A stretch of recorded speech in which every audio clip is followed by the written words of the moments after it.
খবর শুনছেন দুর্গাপুর সংবাদ চ্যানেল থেকে। আজ সোমবার 1 তারিখ জানাবো আজকের বাছাই করা 10টি তাজা খবর। শুরুতেই হেডলাইন। বাংলায় তালিবান কায়দায় শাসন চলছে, চোপড়ার ঘটনায় মন্তব্য সুকান্তর। সিপিএম ছেড়ে তৃণমূলের যোগ পঞ্চায়েত সদস্য সহ 1400 জন। সামনে পুজো, হকার উচ্ছেদ, টিএমসির ভালো ব্যবসা চলবে, মালপত্র কামাই হবে, চরম কটাক্ষ শুভেন্দুর। ডোমজুড়ের বাঁকুড়ায় সংঘর্ষ, ব্যাপক বোমাবাজি ভাঙচুর, গ্রেপ্তার একাধিক। বিজেপির ঝুলি থেকে রানাঘাট ছিনিয়ে আনতে মহুয়াকে বাড়তি দায়িত্ব। চোপড়ায় যুবককে মারধরের ঘটনায় অভিযুক্তকে গ্রেপ্তার পুলিশের। দম থাকলে নিজেদের পার্টি অফিস ভেঙে দেখান, উচ্ছেদ নিয়ে মমতাকে তোপ দিলীপের। অগাস্ট থেকে টানা 1 মাস বড় কর্মসূচি তৃণমূল কংগ্রেসের। জেলা সফরে কি যাবেন মুখ্যমন্ত্রী? মমতার পরামর্শে ডেপুটি স্পিকার পদে ঠিক করা হলো প্রার্থী। বড় চমক দিচ্ছে ইন্ডিয়া। ভাঙন কবলিত এলাকায় পরিদর্শনে গিয়ে বিক্ষোভের মুখে রাজ্যের মন্ত্রী। আজ থেকে টানা 7 দিন ভারী বৃষ্টির পূর্বাভাস। প্রতিদিন নিয়মিত সঠিক খবর শোনার জন্য দুর্গাপুর সংবাদ চ্যানেলটিকে সাবস্ক্রাইব করুন। আসছি বিস্তারিত খবরে। তিনি ছিলেন কংগ্রেসে, পরে এসেছেন তৃণমূলে। প্রথমে ছিলেন বিধায়ক, পরে হয়েছেন সাংসদ। প্রথম দফার সাংসদ দশাতেই তিনি দেশকে, বিশেষ করে মোদি ব্রিগেডকে নাড়িয়ে দিয়েছেন। তার তুখর ইংরেজি আর অর্থনৈতিক ও রাজনৈতিক জ্ঞানের সামনে দাঁড়াতে না পেরে মোদি ব্রিগেড তার সাংসদ পদ কেড়ে নিয়ে তাকে সাংসদ থেকে তাড়িয়ে দিতে বাধ্য হয়। কিন্তু জনগণ আবারও তাকেই নির্বাচিত করে পাঠিয়ে দিয়েছে সংসদের অন্দরে। তিনি যাতে দ্বিতীয়বার সংসদ ভবনে পা রাখতে না পারেন, তার জন্য খোদ নরেন্দ্র মোদী তার বিরুদ্ধে বিজেপি প্রার্থীর হয়ে 2 বার এসেছিলেন ভোট প্রচারে, কিন্তু কোনো কিছুতেই তার জয় ঠেকানো যায়নি। বিজেপিকে তিনি সদ্য হয়ে যাওয়া লোকসভা নির্বাচনেও তুড়ি মেরে হারিয়েছেন, আর সেটা দেখেই এবার তার ঘাড়েই বাড়তি দায়িত্ব চাপিয়ে দিলেন তৃণমূল সুপ্রিমো মমতা বন্দ্যোপাধ্যায়। বিজেপির ঝুলি থেকে বার করে আনতে হবে রানাঘাট দক্ষিণ বিধানসভা কেন্দ্র। ভাবছেন তো কার কথা বলছি? তিনি আর কেউ নয়, বাংলার আর এক দামাল দাপুটে কন্যা মহুয়া মৈত্র। আগামী 10ই জুলাই রানাঘাট দক্ষিণ বিধানসভা কেন্দ্রে রয়েছে উপনির্বাচন। 21-এর ভোটে এই কেন্দ্র থেকে বিজেপির প্রার্থী হয়ে জয়ী হয়েছিলেন মুকুটমণি অধিকারী। এবারের লোকসভা নির্বাচনের সামান্য কয়েকদিন আগে তিনি যোগ দেন তৃণমূলের। বিজেপির বিধায়ক পদ থেকে ইস্তফাও দেন। তৃণমূলের প্রার্থী হিসেবে রানাঘাট লোকসভা কেন্দ্রে লড়াইও করেন, কিন্তু হেরে যান। অনেকেই ভেবেছিলেন মুকুটের সঙ্গে এবার হয়তো তৃণমূলের দূরত্ব বাড়বে, মুকুট হয়তো বিজেপিতেই ফিরে যাবেন, কিন্তু তা হয়নি। মুকুট থেকে গিয়েছেন তৃণমূলে, আর তার জেরে মুকুটকেই তার ছেড়ে আসা রানাঘাট দক্ষিণ বিধানসভা কেন্দ্রের উপনির্বাচনে ফের প্রার্থী করেছেন মমতা। কার্যত মুকুটে আস্থা রেখেছেন মমতা। তবে এবারে যাতে তার জয় নিশ্চিত হয় এবং ওই কেন্দ্র থেকে যাতে বিজেপি আর কোনোভাবেই জিততে না পারে, তার জন্য মমতা বাড়তি দায়িত্ব দিয়েছেন মহুয়াকে। মেন্টরের ভূমিকা দেওয়া হয়েছে নদিয়া জেলার কৃষ্ণনগরের তৃণমূল সাংসদ মহুয়া মৈত্রকে। এই খবর শুনছেন দুর্গাপুর সংবাদ চ্যানেল থেকে। প্রিয় দর্শক, আপনাদের কাছে একটি বিশেষ অনুরোধ। আমরা এই ভিডিওটায় 2000 লাইক এবং 1000 সাবস্ক্রাইবার টার্গেট করছি। আশা করি আপনারা আমাদের টার্গেটটি সম্পূর্ণ করবেন, এবং আপনি কোন জেলা থেকে আমাদের খবরটি শুনছেন অবশ্যই কমেন্ট করে জানাবেন। চোপড়ায় সালিশি সভায় যুগলকে মারধরের ঘটনায় এবার অভিযুক্ত তৃণমূল নেতাকে গ্রেপ্তার করল পুলিশ। রবিবার সন্ধ্যায় তাজমুল হক ওরফে জেসিবিকে গ্রেপ্তার করা হয়। এদিন দুপুরে তৃণমূল নেতার একটি ভিডিও প্রকাশ্যে আসে। এরপর যাবতীয় বিতর্কের সূত্রপাত হয়েছিল। তাজমুলের বিরুদ্ধে শতপ্রণোদিত মামলা দায়ের করা হয়েছে। জানা গিয়েছে তাজমুলকে রবিবার সন্ধ্যায় ইসলামপুর থানায় নিয়ে যাওয়া হয়েছে। সেখানেই তাকে জিজ্ঞাসাবাদ শুরু করেছে পুলিশ। এদিন দুপুরে তাজমুলের একটি ভিডিও প্রকাশ্যে আসে। সেই ভিডিওতে দেখা গিয়েছে এক তরুণীকে রাস্তায় ফেলে একটি কঞ্চি দিয়ে বেধড়ক পেটাচ্ছেন তাজমুল। চুলের মুঠি ধরে টেনে এনে তরুণীকে মারা হচ্ছে। সেই সঙ্গে এক তরুণীকেও মারতে দেখা যাচ্ছে ভিডিওটিতে। এই ঘটনা প্রকাশ্যে আসার পরেই নড়েচড়ে বসে পুলিশ। এরপরই তৃণমূল নেতার খোঁজে তল্লাশি শুরু হয়। শেষ পর্যন্ত এদিন সন্ধ্যায় অভিযুক্ত তৃণমূল নেতাকে গ্রেপ্তার করে পুলিশ।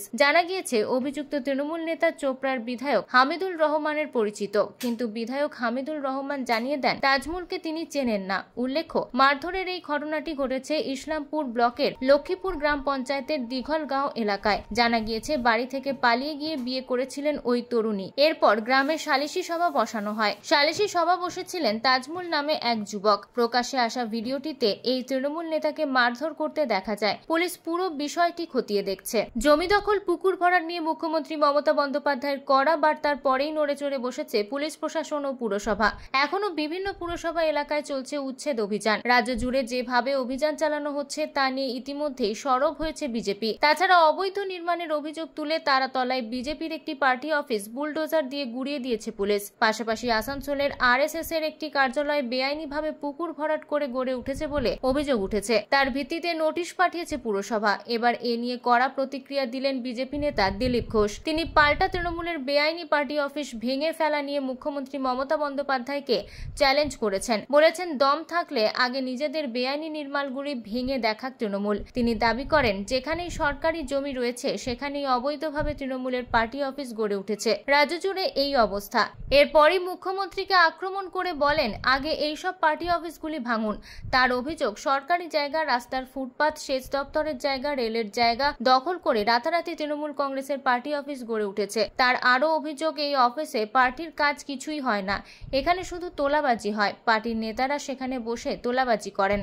আসছি আবহাওয়ার খবরে। দক্ষিণবঙ্গে পা রাখলেও নিত্যদিন বর্ষার ঝমঝমিয়ে বৃষ্টি এখনো শুরু হয়নি। দক্ষিণা বাতাসে ভর করে প্রচুর জলীয় বাষ্প ঢুকছে, কিন্তু বেড়েছে আর্দ্রতার দাপট। তবে সপ্তাহের শুরু থেকে বিক্ষিপ্ত বৃষ্টি হলেও বুধবার থেকে বাড়বে বৃষ্টির দাপট, এমনটাই পূর্বাভাসে জানিয়েছেন আলিপুর আবহাওয়া দপ্তর। হাওয়া অফিসের তরফে জানানো হয়েছে, বুধবার থেকে বৃষ্টির পরিমাণ বাড়বে দক্ষিণবঙ্গের জেলাগুলিতে। উত্তরবঙ্গের সব জেলাতেই সপ্তাহ ভর বিক্ষিপ্তভাবে ভারী থেকে অতি ভারী বৃষ্টির সতর্কতা রয়েছে। আগামী দুদিন ভারী বৃষ্টির পর 2-3 দিন বৃষ্টির পরিমাণ কমে যাবে। আগামী সপ্তাহ থেকে আবার ভারী বৃষ্টি শুরু হবে পশ্চিমবঙ্গে। উত্তর ও দক্ষিণ দুই বঙ্গেই ভারী বৃষ্টির পূর্বাভাস রয়েছে। বুধবার থেকে দক্ষিণবঙ্গে বৃষ্টি বাড়বে। উত্তর পশ্চিম বঙ্গোপসাগর সংলগ্ন ওড়িশা ও গাঙ্গেয় পশ্চিমবঙ্গের উপকূলে অবস্থান করছে নিম্নচাপ। একই সঙ্গে সক্রিয় মৌসুমী অক্ষরেখা, এর প্রভাবে দক্ষিণবঙ্গে বৃষ্টি হচ্ছে। এই খবর শুনছেন দুর্গাপুর সংবাদ চ্যানেল থেকে। বাংলায় তালিবান কায়দায় শাসন চলছে। রানাঘাটের দলীয় বৈঠকে রাজ্যের শাসন ব্যবস্থা বিধে মন্তব্য করেন সুকান্ত মজুমদার। রানাঘাট দক্ষিণ বিধানসভা কেন্দ্রের উপনির্বাচনে রবিবার দলীয় কর্মীদের সঙ্গে কর্মী বৈঠক করতে পায়রাডাঙ্গা যান রাজ্য বিজেপির সভাপতি তথা কেন্দ্রীয় প্রতিমন্ত্রী সুকান্ত মজুমদার।